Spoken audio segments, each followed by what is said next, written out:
Good morning. Let's see. Thank you for having me. It's a pleasure to be here. It's so good to see so many people in the room that I know. So my first poem, as you can see on the screen, is a picture from my husband's collection during Katrina. He writes for the paper here, and that's a picture that inspired some of this poem. We are approaching our 10-year anniversary of Hurricane Katrina, and we have so much to be thankful for, so much to celebrate, but we still have some work to do. I was recently on a jury duty, and we were in the process of our interview, and the judge and the lawyers were asking, is there anything that could keep you from being on this jury? And there were 39 of us in the room, and one woman said, I can't be on this jury. I have 4 children. My husband works 4 jobs. He's a butcher, a taxi driver, a security guard, and something else, I can't remember. And she takes him to all of those jobs.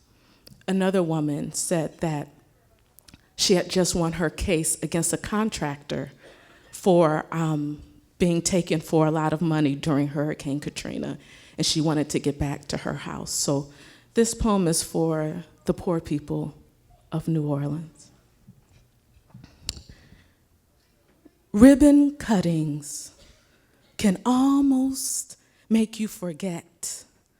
Black bodies shot on Danziger Bridge.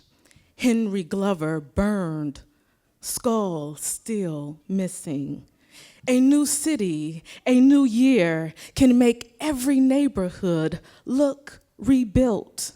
Zoom in closer, lift the headlines. Rent rose higher than the water lines. Still coughing from Chinese drywall and FEMA trailers. See, housing and home ain't the same thing.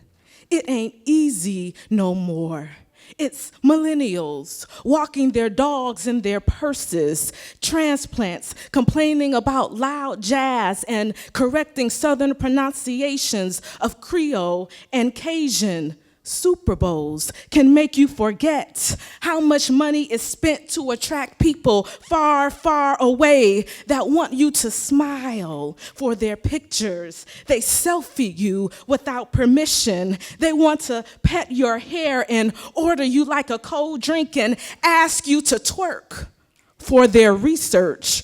All this new can make you forget how to curl R's on your tongue and talk like that dare. Can't even walk where you've always been because it's new. Better for who? Hand-me-down families can't afford to stay in their old neighborhoods. All this new can make you forget the smell of sitting water and feces and the dead that never saw the new coming. A black president can make you forget Bush and trick you into thinking that we are in a post-racial society. See, milestones can be mind games, old ways, but still the same. From pre-K to post-K, education is left broken under the bridge. Homeless shake cups, read the signs, laid off, hungry, need help. Yes, new pictures can make 10 years dry up. Smiles on front pages, politicians kissing babies, excitement about celebrity faces. Po' boys can make you forget the poor and who really has the bread. Dollar bill, y'all, Capitol Hill, y'all, got me eating from minimum wage. I've got to dance to keep from crying, and you thought that I was just your tourist attraction. Press releases can make you forget. Slow love, porch talks, sweet tea, borrowed sugar, hospitality, and families that knew your grandmama in them. Katrina anniversaries can make you forget and leave New Orleans for Detroit or the next new. Maybe I'm new too. Gotta remember how to rescue myself, because all this new may still leave me waiting in a long line for help.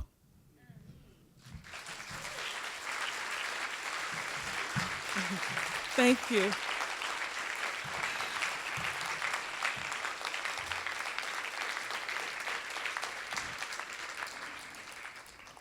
Thank you so much. So I run a site for women of color in New Orleans called BrassyBrown.com.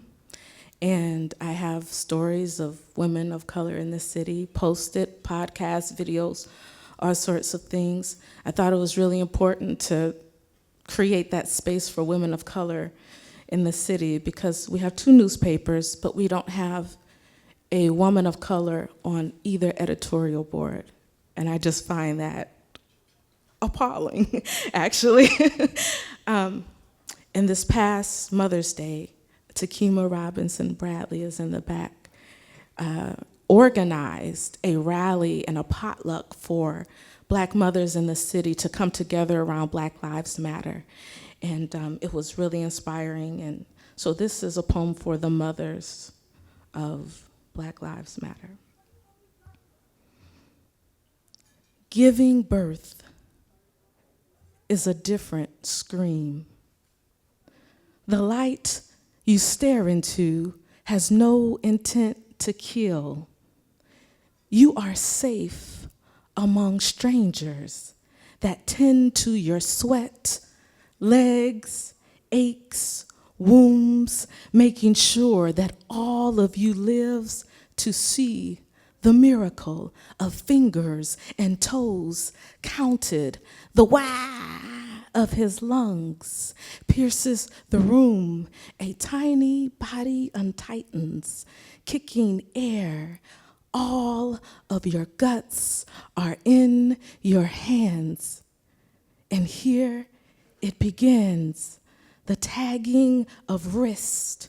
Black certificates, 6 pounds, 9 ounces, brown eyes, male, race, Black. Sign your name on the line of law. His first steps will be a lifetime of auditions to make others feel safe near his body. The baby in your arms will grow, trying to convince hunters his hands are up. You fear police patrol lights turning in your newborn eyes. The head that you once studied is now the headshot on the evening news. You were once a shy woman. Now you speak through megaphones, weeping over coffins turned icons, eulogized by strangers on Twitter. The world thinks this is your first time that you have ever loved your child. They think you just showed up for the TV funeral because they never heard your voice, because you are invisible. Black mothers' pain is invisible. We got history, slavery, separation anxiety, terror, and tragedy. And sometimes we be unmarried and hair dyed, pronouns misplaced, apostrophes in her name. If she is wrong, they blame her.